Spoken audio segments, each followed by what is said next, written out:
Oke, kemudian apalagi nih? Bukan untuk menjadi ahli struktur, menjadi perancang yang lebih baik.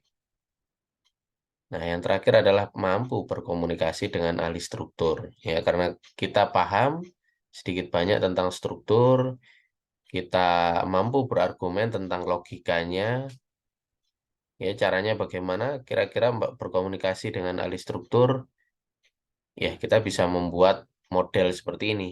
Kita bisa membuat model, maket, lebih lanjut kita bisa mengujinya dengan diberi beban misalnya, ya. Ya terkadang kita membuat modelnya dulu memang ya. Bisa model itu bisa skalanya bisa bervariasi ya dan tergantung kita mau mengujinya seperti apa begitu ya dengan strukturnya ini. Ya kemudian untuk apa itu semua? Ya ketika kita belajar struktur, yang pertama ya kita menghindari kesalahan fatal ya. Ya, kita tahu karena kita tahu logikanya, ya kita tidak boleh sembarangan ya apa mengemukakan ide. Oh ini bisa bisa dibangun. Ini kuat. Ini tidak apa tidak goyah ya, tidak akan runtuh misalnya. Nah, kita harus punya argumen itu supaya tidak terjadi kesalahan fatal karena ya difungsikan oleh manusia ya, digunakan oleh manusia.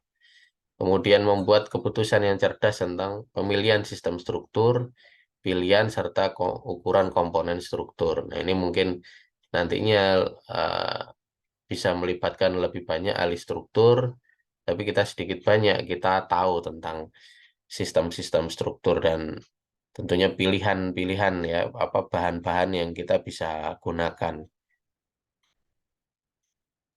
Ya apalagi sekarang ya merancang arsitektur itu tidak lagi dengan sistem konvensional, itu eh, dengan menggunakan komputer, terbantukan oleh komputer itu eh, pemilihan-pemilihan komponen struktur dan sistem struktur itu justru bisa terbantukan ya dengan komputer sekarang ini.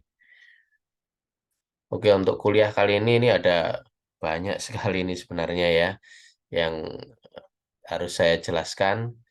Kalau jumlah slide-nya ini ya ada 150 slide ya di file yang akan saya jelaskan ini.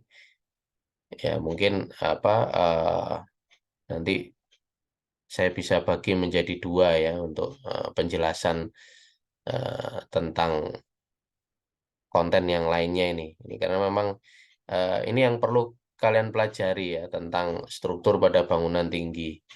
Jadi yang pertama prinsip pembebanan, ya ini pernah dibahas di kuliah dasar struktur, ya.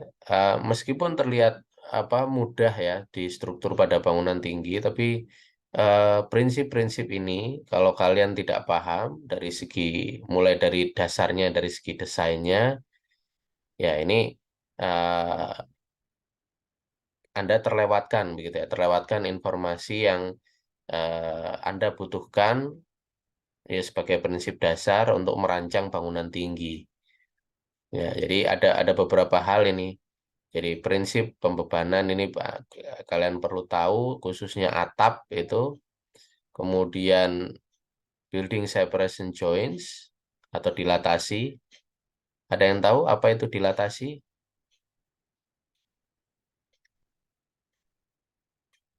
Apa sudah ada yang pernah memberikan di kuliah dasar struktur mungkin?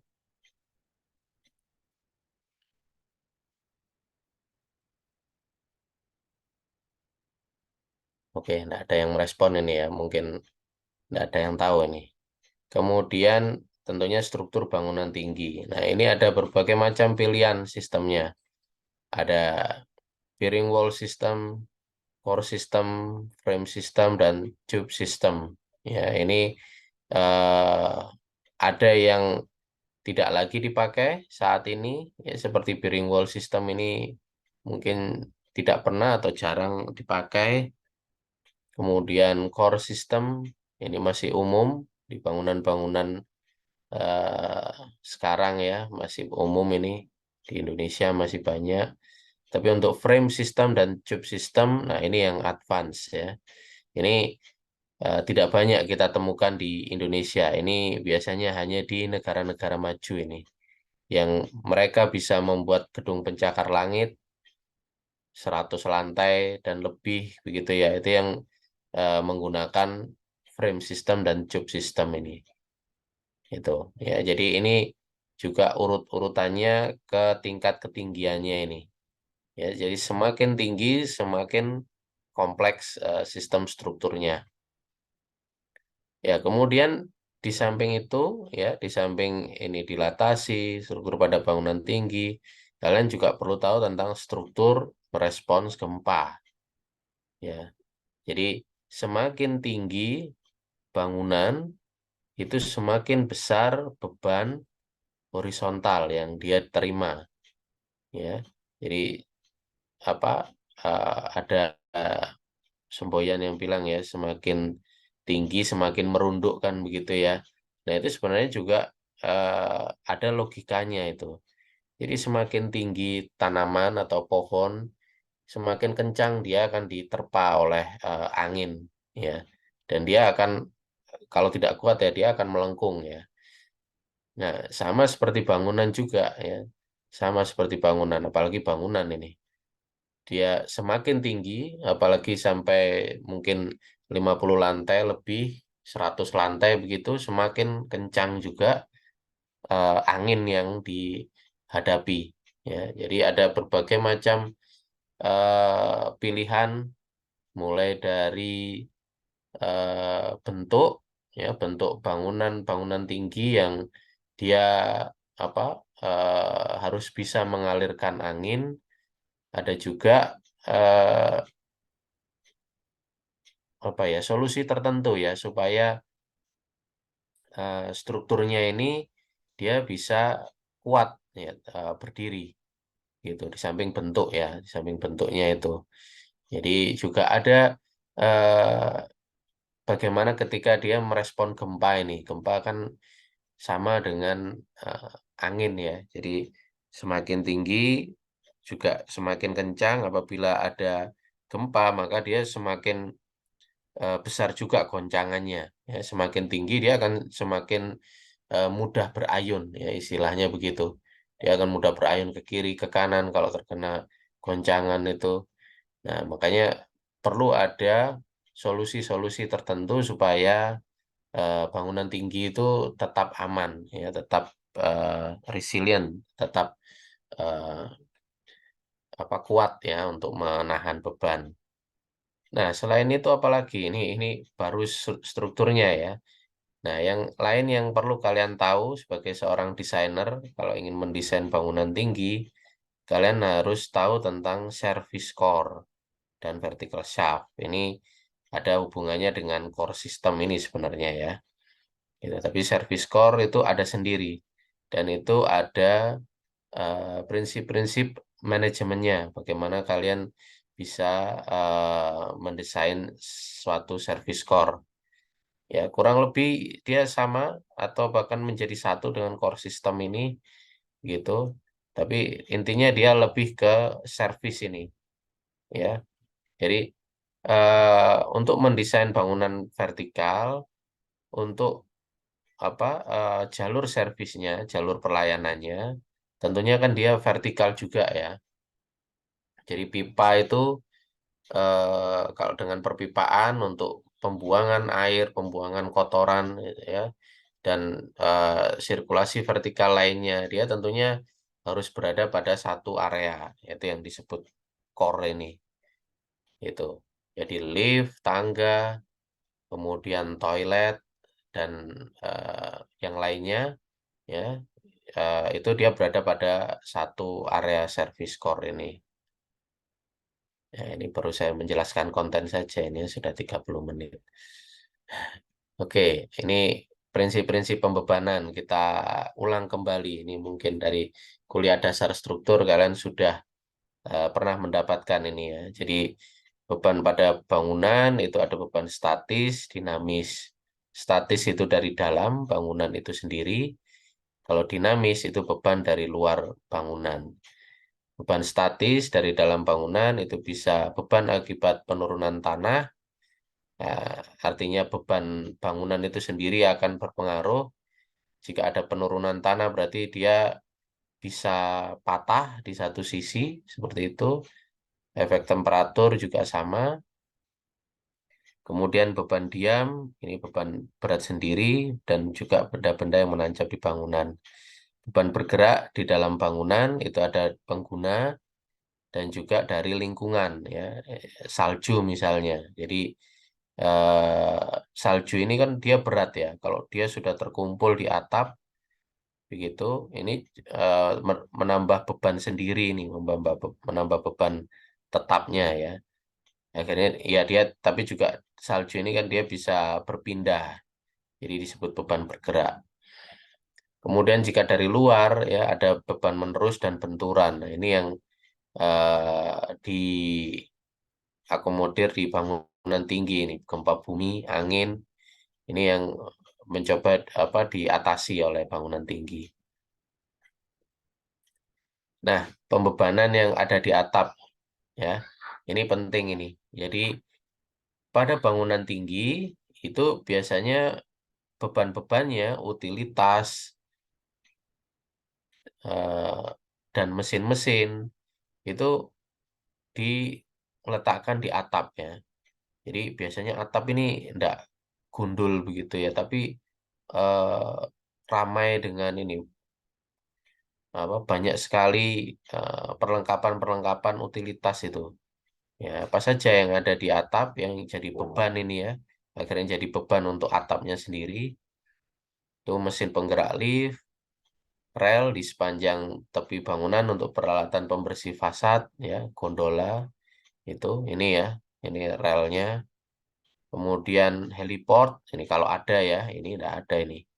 Kalau ada heliport berarti bebannya harus lebih besar, lebih berat lagi untuk di bangunan itu. Heliport, tempat parkir juga bisa ada di atap. Kemudian air intake tower, ini cooling tower ya untuk AC, AC terpusat biasanya diletakkan di atap juga. Nah, itu juga bebannya juga besar ya. Nah, atap kaca untuk atrium ini bisa juga ya. Jadi di top floor untuk bangunan-bangunan tinggi itu biasanya dipakai sebagai pavilion atau sebagai convention hall ya dengan atap kaca. Kemudian sistem antena dengan penangkal petir banyak sekali ya. Nah, jadi semua memiliki masalah yang sama dengan bagaimana struktur di bawahnya. Ya, bagaimana struktur bangunan tinggi yang ada di bawahnya. Nah, beban tangki atas ini juga ya menjadi beban ini untuk bangunan tinggi. Jadi ada eh, tangki atas yang dia tidak hanya berfungsi untuk air bersih, tapi juga untuk pendinginan AC ini, ya, dan juga ini pemanas air ini, hot water cylinder, ya, boiler and pump itu ya. Jadi eh, tangki atas ya karena dia mengandalkan gravitasi juga. Nah, itu juga cukup berat ini ya beban tangki atas. Jadi bisa ada lebih dari satu ya atau satu tapi ukurannya besar gitu. Oke, ya kita masuk ke penjelasan tentang building separation joints alias dilatasi. Nah, ini kalian baru mendengar ini ya. Jadi istilah dilatasi ini biasanya disampaikan kepada mahasiswa, tapi kalau ditanya, Pak, asal katanya dari mana Pak dilatasi itu? Nah, ini saya tidak bisa menjawab ya.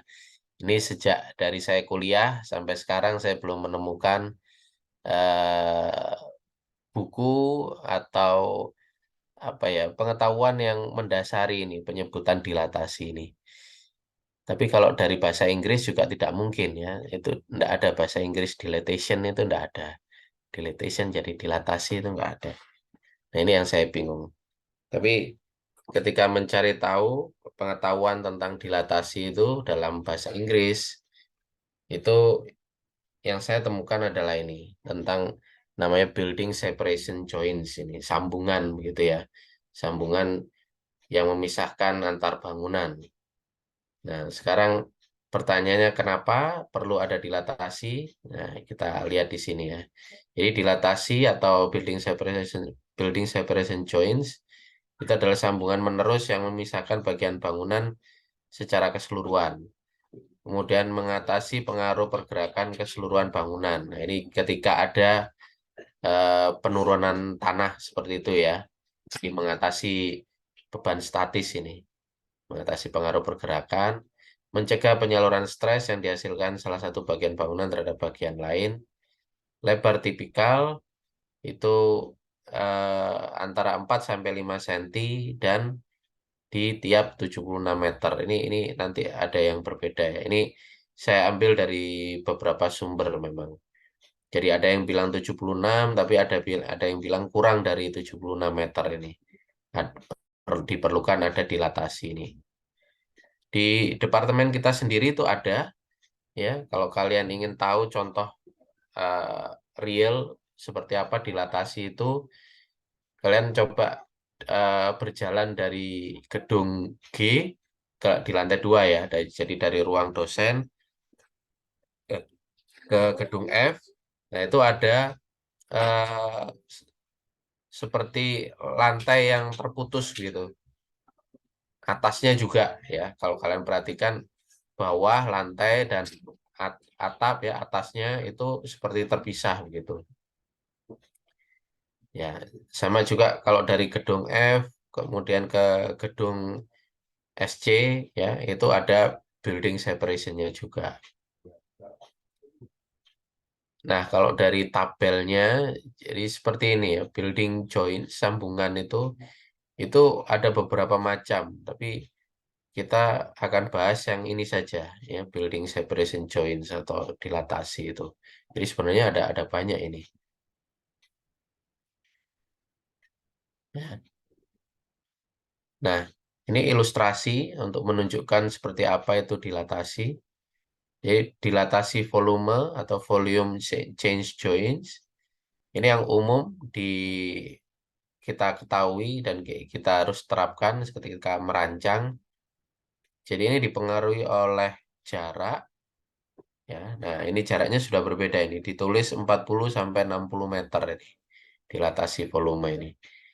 Jadi ini untuk mengatasi pemuaian bangunan ya pada skala besar. Jadi diterapkan tiap untuk bangunan yang memanjang ya, tiap 40 sampai 60 meter itu ada pemisahan seperti ini ya. Ini jika diperbesar grafisnya seperti ini. Jadi ada dua struktur, dua kolom begitu, tapi berhimpitan. Kalau kemudian didetailkan lagi, diperbesar lagi seperti ini. Ya, jadi ada dua kolom yang saling berhimpitan tadi. Ya, ini ditempatkan pada masa bangunan yang terputus secara horizontal maupun vertikal. Ya, jadi prinsipnya seperti ini. Kalau kalian merancang masa bangunan yang saling bersambung, saling seperti ini ya, berubah bentuk dia. Setiap kali dia berubah bentuk, dia harus ada dilatasinya. Ya, jadi kalau yang dia berubah bentuk seperti ini tidak peduli jaraknya ya. Apakah itu jaraknya kurang dari 40, tapi intinya kalau dia ada perubahan bentuk ya, baik itu horizontal maupun vertikal, ini seperti ini vertikal, ini horizontal, dia harus diberikan dilatasi ini. Ya, begitu juga untuk koridornya ini, koridor yang menyambung misalnya. Ini juga ya. Jadi ini banyak dilatasinya ini untuk satu masa ini ya. Satu masa yang saling bersambung ini banyak sekali dilatasi. Ya, ditempatkan pada interval jarak 40 hingga 60 meter.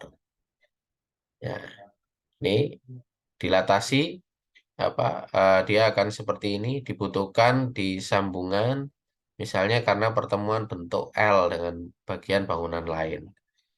Gitu. Ya, tapi dilatasi tidak dibutuhkan di sini sebab perubahan ketinggian kecil ini misalnya di sini ya. Nah, ini ada yang nonjol dikit ini atau apa ini? Tenggelam ke bawah sedikit ini ya. Nah, ini kan perubahan ketinggian, tapi karena dia perubahan ketinggiannya kecil, tidak diperlukan adanya dilatasi ini.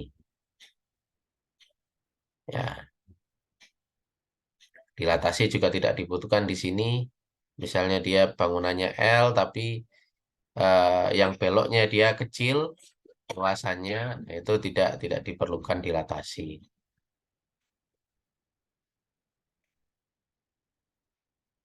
Nah, ini contoh peletakan dilatasi ya pada bangunan menerus. Ini contohnya pada area bandara. Nah, memang bandara ini kan dia biasanya bangunan-bangunannya memiliki banyak sayap ya, banyak eh, apa koridor-koridor begitu yang biasanya kita sebut gate ya, menuju ke gate berapa misalnya gitu. Nah, ini juga ditunjukkan dengan banyak dilatasi ini.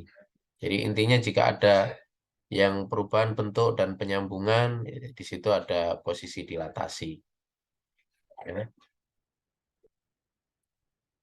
Nah, sekarang sistem dilatasi itu ada beberapa ini ya.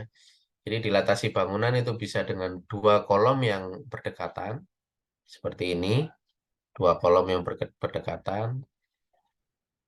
Tapi bisa juga dengan, ini contohnya dulu ya, kalau kolom ganda pada rangka beton, jadi seperti ini nih. Nah, kalian bisa lihat ini kalau di gedung SF, kemudian menuju ke gedung G atau menuju ke gedung C di kampus kita, itu ada seperti ini nih. Di baloknya itu dia akan ada garis memanjang itu, ya. Nah, bisa seperti ini juga, ya. Meskipun ini dengan rangka baja, tapi perlu ada dilatasi tetap, ya. Jadi bisa apa? Yang prinsip pertamanya bisa dengan dua kolom yang berdekatan. Nah, tapi bisa juga dengan kolom tunggal seperti ini nih. Ini juga dilatasi ini tapi pada kolom tunggal. Ya, kalian bisa lihat ini. Nah, ini detailnya ya. Jadi ditumpangkan seperti ini.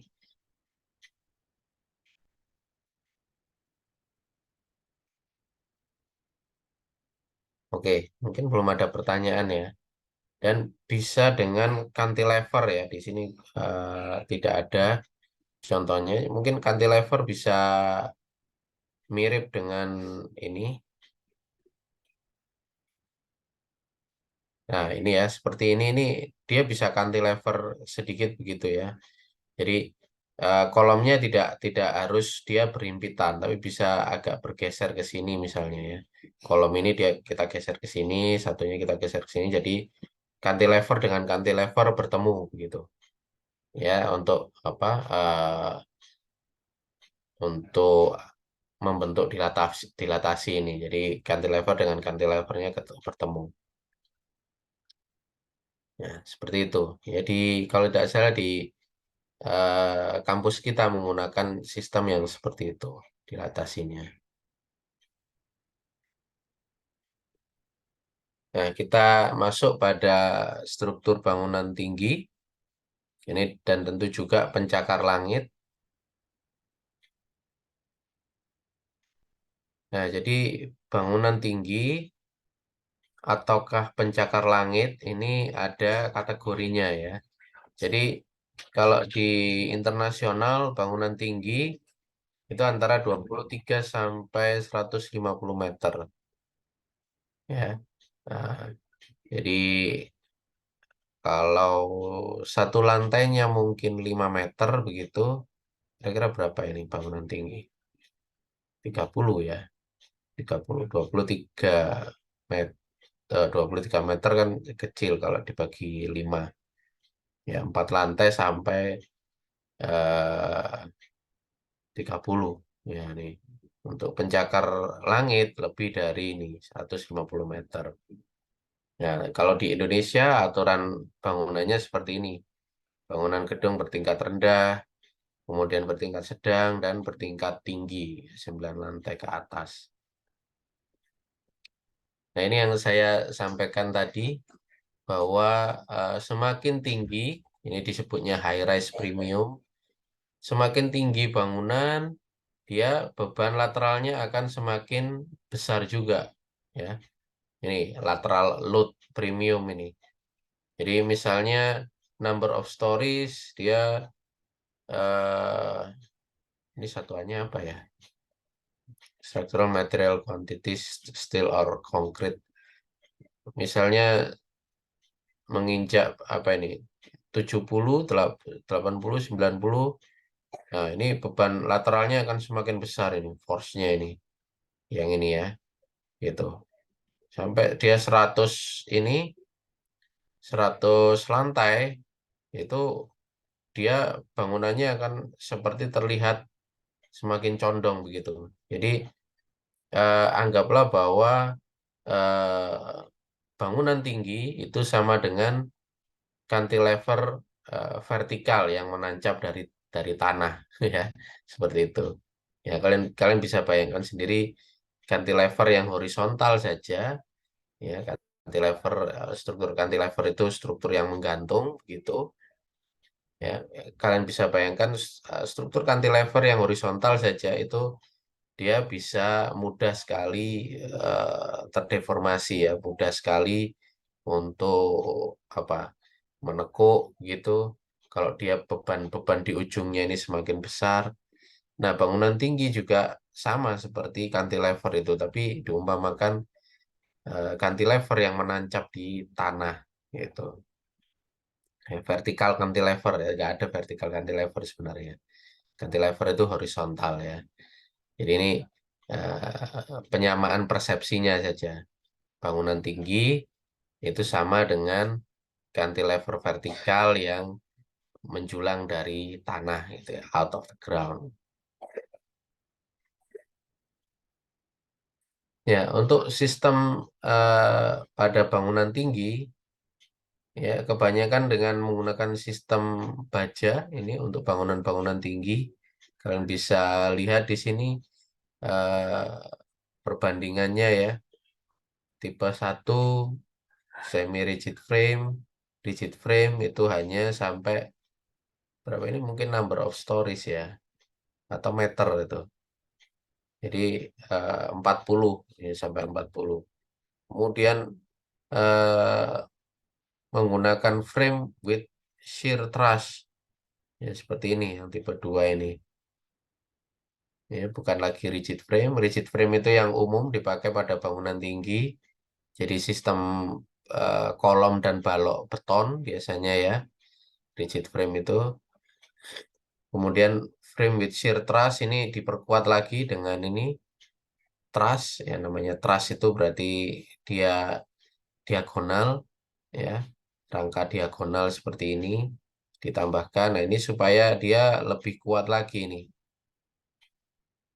Semakin tinggi semakin diperkuat lagi, ya, dengan shear truss-nya ini. Ya, ini menyebutnya outrigger truss, ya, untuk ini. Kemudian semakin tinggi lagi dia memakai apa, ya, apa ini, frame end channels. Jadi ini dipadatkan ini struktur yang ada di sudut-sudutnya itu.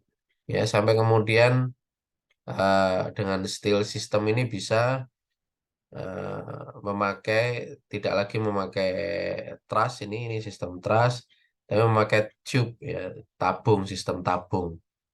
Sistem tabung ini pada dasarnya sama seperti jika kalian melihat sangkar burung, ya. Itu kan dia rapat sekali, jeruji sangkarnya itu melingkar begitu.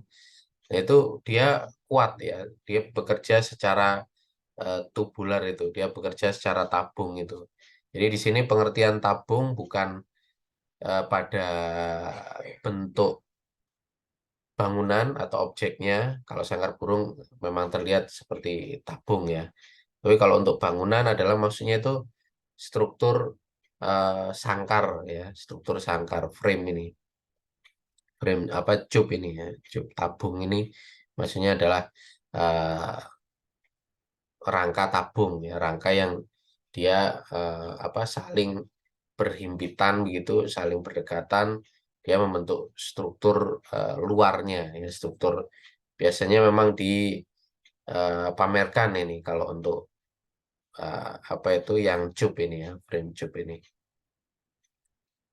Nah, semakin tinggi lagi dia memakai sistem ini, exterior diagonalized tube, ya, tabung diagonal, ya, yang ada di expose di eksterior ini. Nah, ini jika ingin semakin tinggi lagi.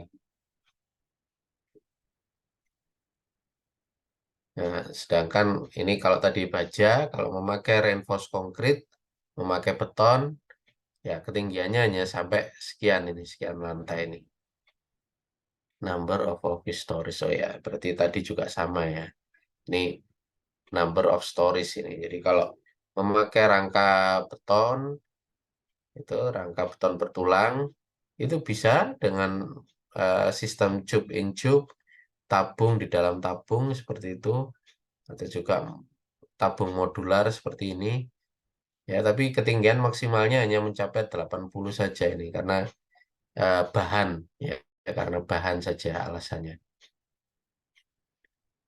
Ya, jadi yang pertama frame, kemudian shear wall, dinding geser, ya, frame shear wall, dinding geser yang ditutup dengan ini rangka, kemudian tabung rangka, tabung di dalam tabung dan tabung modular seperti itu. Ya, ini secara prinsip-prinsip saja ya. Nah, ini yang pertama struktur pada bangunan tinggi, ya sistem strukturnya. Yang pertama adalah dengan bearing wall system. Ya, kalau kalian perhatikan di sini bearing wall itu sangat efisien ketika diaplikasikan secara sejajar, ya. Jadi dinding-dinding pemikul itu disejajarkan seperti ini. Semakin banyak dinding-dinding yang disejajarkan, dia semakin kuat gitu. Ya, jadi prinsip dinding pemikul bearing wall ini tidak bisa tegak lurus ya. Prinsip dalam apa strukturnya itu. Dia harus dipasang saling sejajar, nggak boleh tegak lurus gitu. Nah, ini kecuali ini nih, yang terakhir ini karena ini tidak murni lagi bearing wall tapi diperkuat dengan rigid frame ya ini di sisi-sisinya. Ini juga bearing wall dengan adanya core nih di tengah. Gitu. Tapi pada prinsipnya ya seperti ini, dindingnya ini harus dibuat sejajar-sejajar begini, lurus-lurus begini ya. Itu prinsipnya. Nah, bearing wall ini memang sistem bangunan tinggi yang pertama ya ini sebelum ditemukannya baja itu banyak yang memakai bearing wall system ini. Nah, ini ketinggiannya itu antara 5 sampai 30 lantai. Ya udah tinggi ya. Itu 30 lantai ini lumayan ini. Ya, jadi yang membatasinya itu adalah beban dia sendiri nih. Self weight is a limiting factor. Jadi faktor yang membatasi dia sendiri ini adalah eh, apa berat ya, berat dari beban bahannya ini. Yang biasanya dari bata begitu. Ya, bata yang disusun menjadi eh, dinding pemikul ini.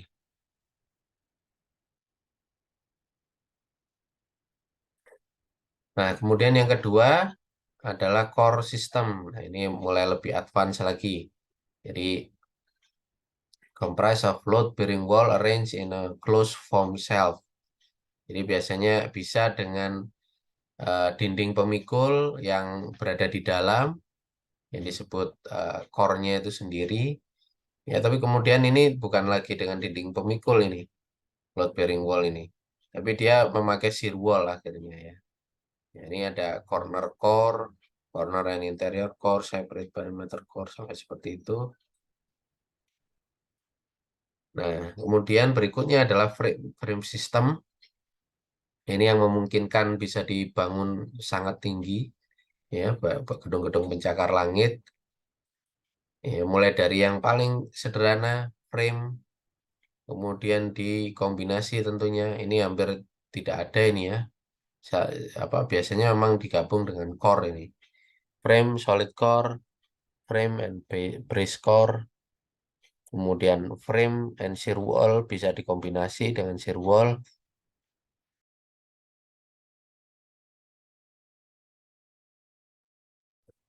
Oke, kemudian bisa frame dengan wing truss ini di ada apa dengan rangka diagonal ya yang ada di tepi-tepinya. Ini secara denah ya, jadi membacanya seperti ini. Kemudian yang ini head truss and brace core, jadi seperti ini ilustrasinya. Flat slab, nah ini juga cukup membantu ini kalau ada flat slab ini. Jadi dia lantainya dia adalah lantai yang utuh gitu untuk satu lantai itu dia satu lantai yang utuh flat slab itu. Nah ini memungkinkan berkurangnya kebutuhan akan kolom ya biasanya. Kemudian stagger truss ini mirip dengan yang wing trussnya tapi dia secara horizontal ini dia menopang beberapa lantai yang ada di bawahnya ya prinsipnya seperti itu. Jadi stagger truss ini biasanya dia membantu menopang yang di bawahnya lantai yang di bawahnya ini. Gitu dia biasanya tentunya digabung dengan core ini. Kemudian brace frame ya ini mirip juga dengan wing truss ya tapi ini jauh lebih besar dan head and or belt truss and brace core ini sudah dikombinasikan ya dari beberapa ini. Nah, jadi ada seperti itu untuk frame system itu dia mainnya kombinasi ya dari yang mulai mendasar frame and solid core, brace core dan shear wall itu. Nah, batasannya adalah 60 lantai ini. Ya, usually made of column, beams, and floor slab. Biasanya terbuat dari kolom, balok, dan lantai beton. Ini ya, floor slab ini. Apa yang menyebutnya? Ya, lantai lantai struktur lah gitu ya. Apa eh, flat slab itu. Nah, lebih advance lagi adalah tube system ini. Ya, tube system ini kemudian banyak juga yang membuat kombinasinya. Ini yang umum dipakai truss tube, kemudian ada bundle tube. Jadi sistem tabung tapi diikat ini. Ya, jadi ada kalau kalian perhatikan di gambar ini sebenarnya maksudnya adalah ada 3 sistem tabung ya. Ada frame tube itu ada 3, kemudian diikat ini 3 ini, diikat dengan struktur sabuknya ya ini bundle tube ini. Ya ada juga frame in tube. Ya, ini most efficient for above 60 story and high. Nah, jadi memang sistem tabung ini digunakan di bangunan yang sangat tinggi, ya, lebih apa dari bangunan tinggi biasa, jadi pencakar langit biasanya kita menyebutnya. Ya, normally characterized by closely spaced exterior structural element ya. Jadi memang biasanya ditandai oleh struktur yang terlihat dari luar dan jaraknya saling berhimpitan itu. Jadi frame tube ini ya, tube in tube ini struktur WTC, gedung WTC yang pernah ditabrak apa pesawat itu ya yang hancur itu. Nah, itu dia memakai sistem tabung memang. Jadi kalau kalian perhatikan itu jarak struktur yang ada di eksteriornya dekat sekali ya, rapat begitu. Jendelanya kecil-kecil jadinya. Ya, orang kalau ingin view itu ya tidak terlalu apa luas gitu gitu mendapatkan view. Tapi dari segi kekuatan, ketinggian, yaitu dia bisa ratusan lantai. Ya. Nah ini salah satu contoh Willis Tower ini contoh atau dulunya disebut Sears Tower ya Willis Tower ini memakai frame tube and belt truss ya. Jadi, seperti yang saya jelaskan tadi. Jadi memakai frame tube ini kemudian dikombinasi dengan eh, sabuk ya, bandeng diikat begitu ya, atau belt truss ini dengan sabuknya ini. Nah, jadi dia ada beberapa lantai gitu ya. Makanya dia bisa jadi sangat tinggi sekali yang di tengah ini, yang apa bangunan yang paling tengah ini bisa tinggi sekali karena prinsipnya dia seperti berpijak di struktur yang ada di bawahnya itu ya. Tiap ikatan sabuknya ini ya tiap di 50 lantai ya dia ada belt trussnya yang mengikat itu. Nah, jadi bangunan di atasnya dia kokoh gitu.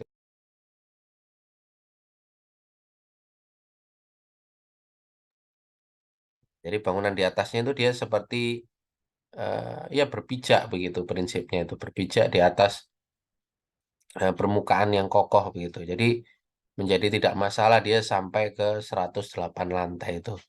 Tapi tentunya dia membutuhkan luasan yang besar ya, luasan lantai dasarnya ini.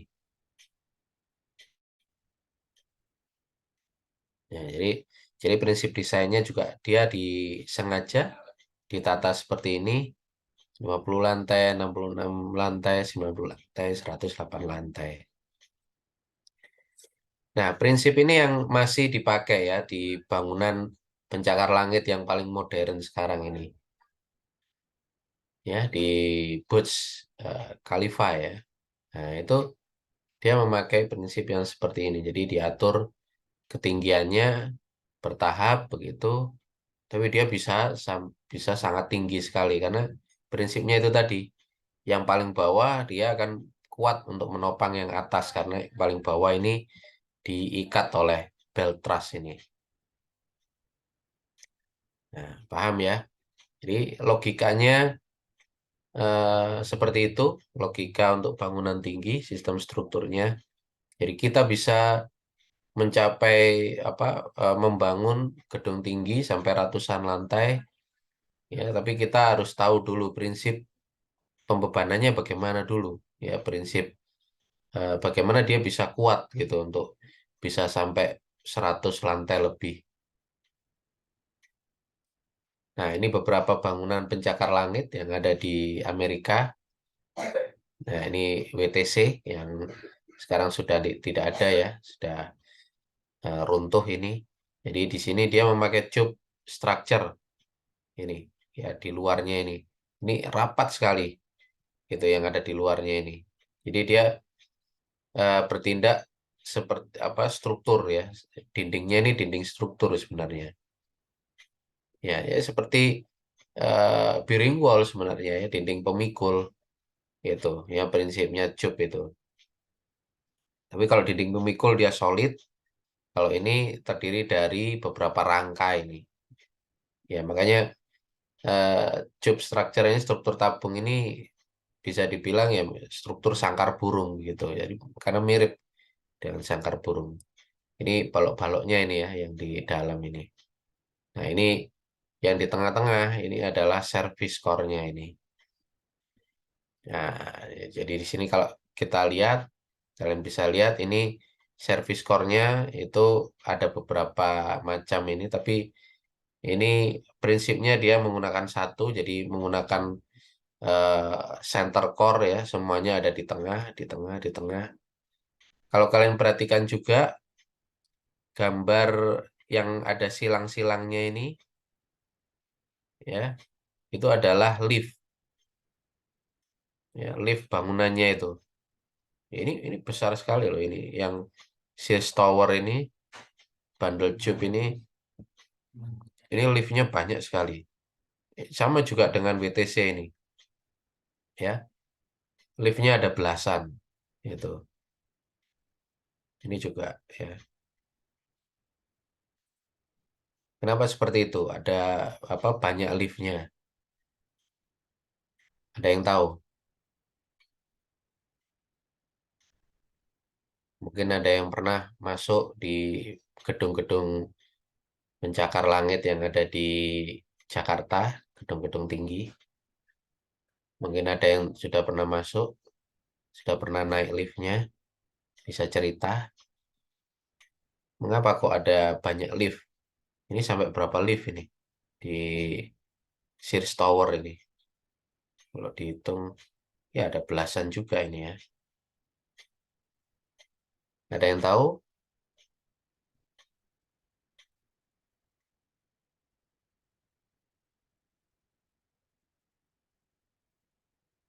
Ya, jadi manajemen lift itu ada juga ya, ada ilmunya juga. Jadi kalau kalian ingin mampu merancang bangunan-bangunan pencakar langit seperti ini, ya itu tentunya diperlukan sertifikasi khusus, diperlukan keahlian lagi supaya kalian paham betul ya tentang mendesain bangunan tinggi, ya bahkan sampai mengatur manajemen liftnya. Ya, jadi lift ini ada manajemennya ya, ada pengaturannya. Ada yang lift itu yang speed tinggi, ya, yang dia dirancang mulai dari lantai dasar langsung lari ke lantai paling atas, ya, langsung ke penthouse gitu. Ada yang dia surfing beberapa lantai saja, gitu. Ya itu tujuannya ya. Makanya kenapa dia ada banyak lift karena dia akan melayani beberapa lantai ini. Karena sistemnya bukan lagi horizontal ya. Gitu. Jadi sirkulasi vertikalnya juga dia harus diatur. Mana lift-lift yang dengan kecepatan tinggi yang dia langsung melesat ke atas, kemudian mana lift-lift yang untuk level menengah, level bawah gitu. Begitu juga dengan lift-lift yang ukuran besar ini. Ini biasanya untuk lift barang ya. Nah, lift barang juga diatur juga ada manajemennya. Seperti itu. Ya, semakin tinggi bangunan, semakin banyak liftnya. Ya, ini kalau yang WTC ini sayangnya nggak dikasih tanda silang. Jadi kalian nggak tahu mana liftnya yang mana saja ini. Ya, jadi seperti itu. Jadi lift-lift ini dia akan diatur di sepanjang service core juga ya. Gitu. Ada pertanyaan sampai di sini?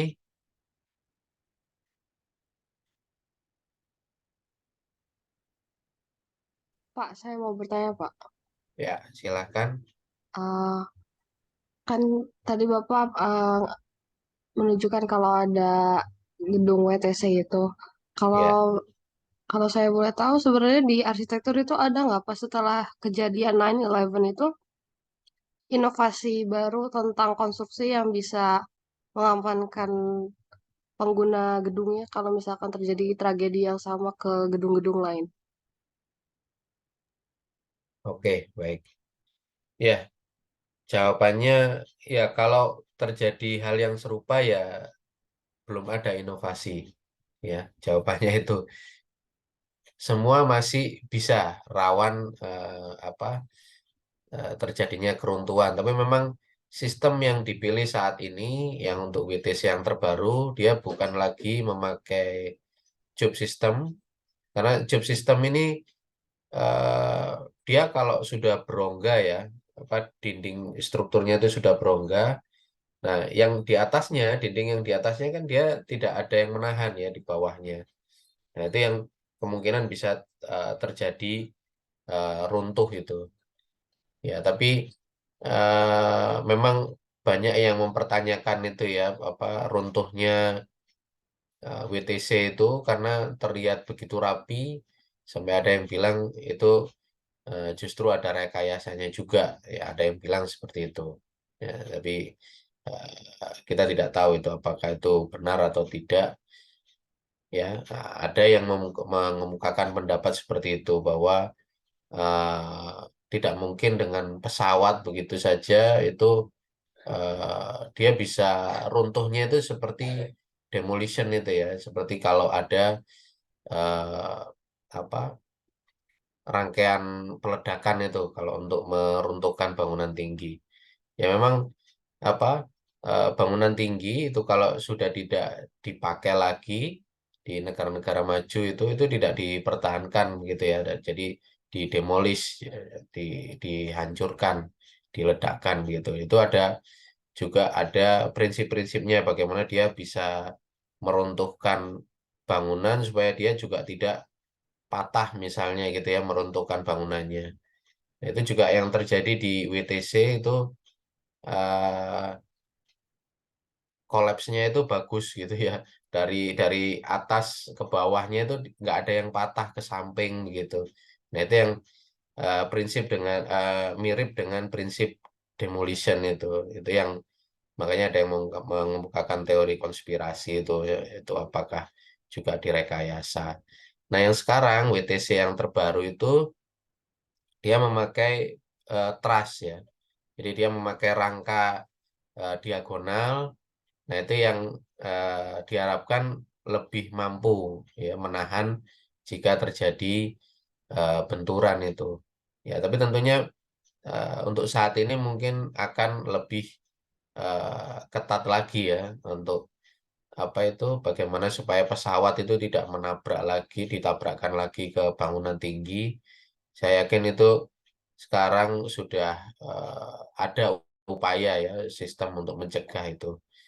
Ya, tapi bangunan dimanapun dia tidak akan mampu itu ya, tidak ada inovasi yang kemudian apa bisa mampu menahan benturan pesawat gitu. Ya pasti dia akan berlubang kalau ditabrak oleh pesawat, tapi runtuh atau tidaknya, nah itu yang jadi pertanyaan berikutnya. Ya seperti itu.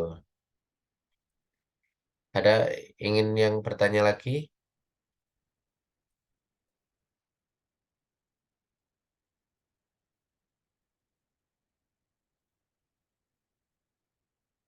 Apa tidak ada yang penasaran dengan bangunan-bangunan pencakar langit yang baru sekarang? Ya, itu bentuknya tidak lagi seperti bangunan-bangunan pencakar langit yang sebelumnya, ya, yang bangunan-bangunan baru ini. Nah, ini kan terlihat apa ini? Kalau bisa dibilang membosankan ya. Ah, biasa aja ini vertikal begini bangunan tingginya, ya. Tapi yang baru kan bentuknya beraneka ragam itu. Ya, ini mungkin saya lompat dulu ya. Nanti nanti kita bisa bahas minggu depan untuk yang struktur merespon gempa ini. Saya ingin menunjukkan, nah ini ya, stunning shape ini. Nah, ini kan yang menjadi tren sekarang, ya. Nah, ini semua bisa terwujud karena adanya ini software development ini. Ya, jadi kita bisa mendesain bagaimana bangunan itu bisa nampak apa seperti dinding luarnya itu tidak lagi lurus tapi apa ya bilangnya slender ya. Jadi terlihat miring begitu atau seperti terlihat dipuntir. Nah, ini mungkin sekali ya zaman sekarang ini. Banyak sekali. Sudah banyak sekali bangunan-bangunan pencakar langit yang bentuknya seperti ini. Ya, apakah bangunan-bangunan semacam ini aman? Nah, itu yang jadi pertanyaan ya. Jadi karena dia ujung-ujungnya ini lancip-lancip begitu, maksudnya ujung dindingnya ini rawan jika adanya angin kencang ya. Dia bisa terkikis ini, yang sisi-sisi yang apa sudut-sudutnya ini. Nah, ini banyak sekali ya bangunan semacam ini. Apalagi di Uni Emirat Arab ini. Ya, di UAE ini, di Dubai itu bangunan-bangunan semacam ini sudah banyak sekali. Ya, ini eh, menyebutnya 3D high rise. Ya. Jadi tidak sekedar 3D tapi sudah bentuknya lebih menantang lagi. Ya, bahkan ada yang seperti ini. Ya, bangunan tinggi itu ini lagi-lagi di Dubai ya. Ya, dibentuk ya apa memang menentang ya, menentang gravitasi. Bahkan ini juga ini sudah berdiri ini ya. Dia CCTV Beijing oleh OMA ya, apa Remkulhas. Nah, ini strukturnya sengaja diekspos ini. Jadi ini karena kecanggihan software untuk bisa memperhitungkan eh, titik kritis ya strukturnya itu jadi bisa dibuat ya sesuai dengan apa yang software itu tunjukkan begitu. Jadi ada struktur yang dipasang apa eh, aplikasinya itu dipasang saling berdekatan seperti ini, tapi ada yang renggang, kemudian ada yang rapat lagi. Ini yang terlihat seperti retak-retak begitu akhirnya ya. Tapi memang ya itulah memang prinsipnya. Jadi ini untuk menunjukkan bahwa ada poin-poin titik-titik yang kritis begitu terhadap pembebanan. Ya ini di sini, kemudian di sini. Itu makanya dia strukturnya itu dia saling berdekatan seperti itu. Dan ini bisa berdiri memang ya, dan tidak runtuh ya, bangunan pencakar langit yang seperti ini. Luar biasa ini yang CCTV ini. Jadi ini cantilever sebesar ini, saya lupa ini berapa lantai ya. Mungkin eh, beberapa lantai, 10 lantai atau lebih mungkin. Gitu. Nah, free di high rise ini bisa karena adanya CAD tools ini, CAD tools shape scheme. Ya, kita bisa membuat bentuk hiperboloid seperti ini ya di twister. Nah, yang lebih pentingnya lagi adalah dari software ini kita kemudian bisa menghasilkan ukuran-ukuran ya structural elemen yang sesuai dengan ukuran aslinya begitu. Itu yang menakjubkan lagi. Jadi hasil dari softwarenya itu bisa langsung dibawa ke pabrikasi ya, dibawa ke pabrik untuk dibuat struktur-struktur yang terfabrikasi. Jadi di lapangan tinggal dipasang saja gitu. Nah, itu makanya kita kita bisa membuat pencakar langit itu ya.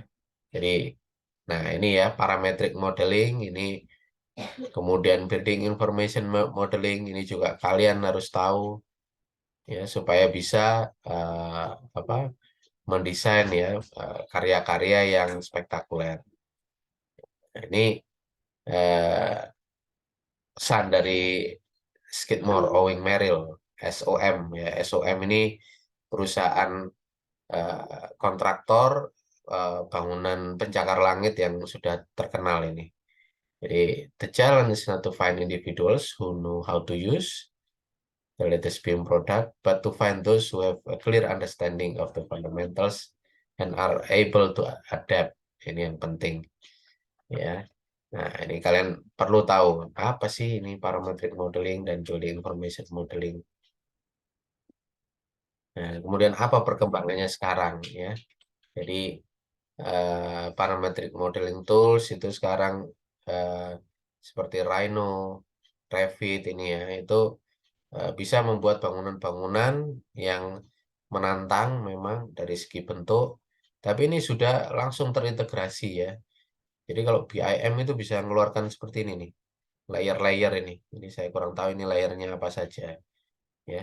Tapi di situ letak kelebihannya. Dia bisa mengeluarkan berbagai macam layer tentang rancangan bangunan. Nah, kemudian rapid prototyping and fabrication ini.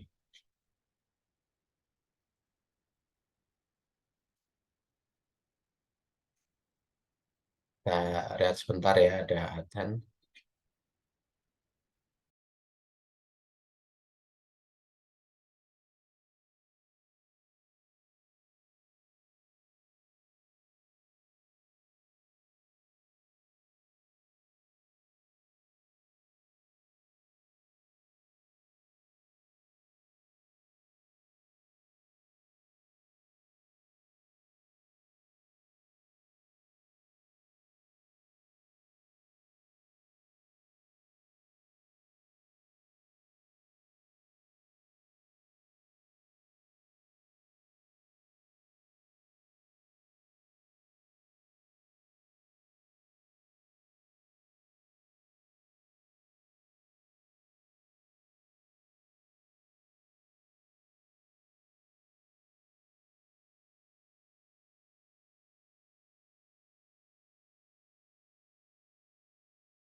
Baik, kita lanjutkan.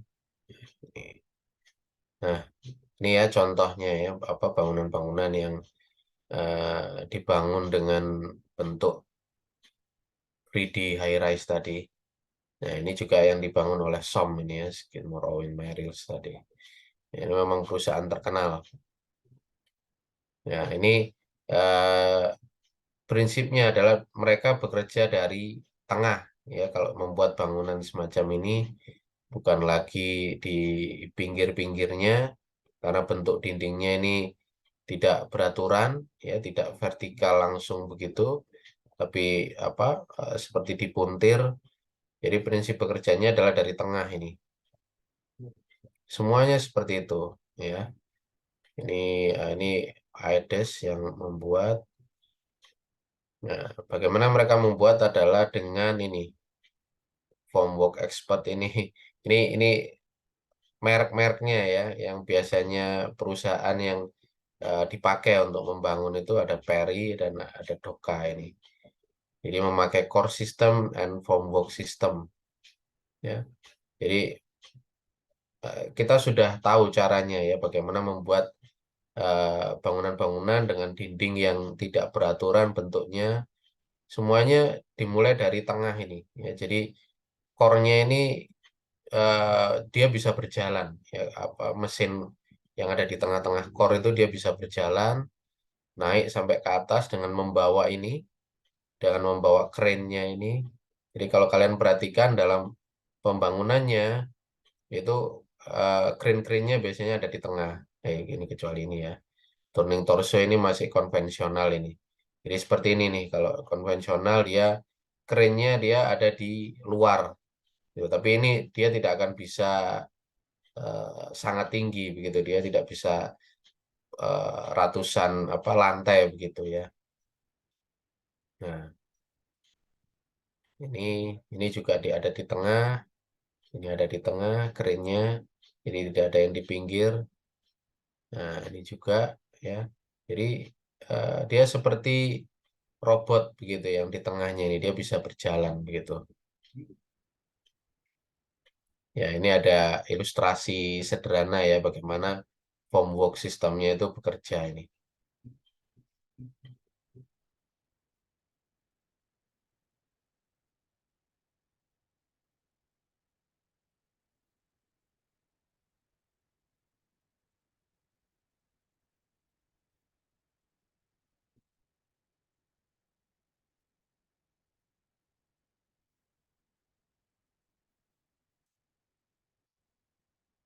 Ya, jadi dia bisa bergerak seperti itu, eh 10 feet above the ground tadi ya, seperti mengangkat satu kantor itu, kantor GV Loop tadi itu. Gitu. Nah, jadi ketika dia bisa apa automatic climbing ini dia bisa bekerja terus-menerus dari core-nya itu tanpa harus bergantung dari luarnya ya gitu. Oke, mungkin ada yang ingin bertanya sampai di sini.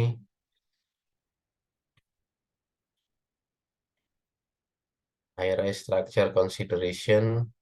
Oh, ini apa yang lainnya saja ya, alternative design configuration ini bagaimana mengatur. Misalnya kalau ini dengan prefab ini, prefab high-rise.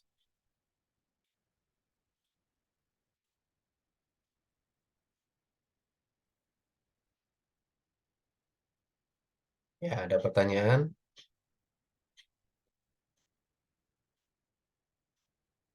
Ya, jika tidak ada, mungkin saya akhiri dulu. Jadi nanti kita bisa sambung lagi minggu depan karena memang yang perlu kalian pelajari ini tidak bisa dalam sekali kuliah ya untuk bangunan tinggi ini. Ya, sekali lagi ada yang ingin bertanya? Pak, saya izin bertanya, Ya, untuk absen hari ini bagaimana ya? sudah tadi sudah di-share. Teman-temannya yang lain?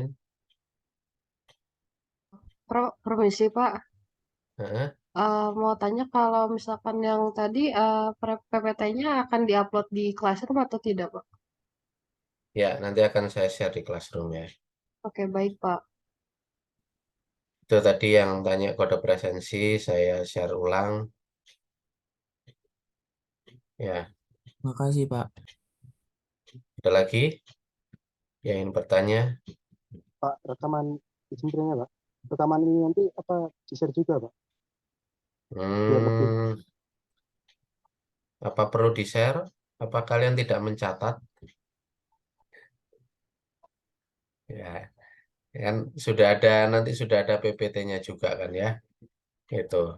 Ini saya rekam mungkin kalau memang ada yang tidak hadir misalnya ya dan ketinggalan dengan materinya mungkin akan saya share gitu. Ya, tapi kalau yang sudah hadir di sini tentunya kan kalian seharusnya mencatat ya, sama seperti kuliah biasa. Oke, ada pertanyaan? Ya, baik kalau tidak ada pertanyaan saya akhiri kuliah siang ini. Terima kasih atas perhatiannya. Selamat siang. Wassalamualaikum warahmatullahi wabarakatuh. Waalaikumsalam warahmatullahi Makasih, Pak. Terima kasih, Terima kasih, Pak. wabarakatuh. Oke, ya sama-sama.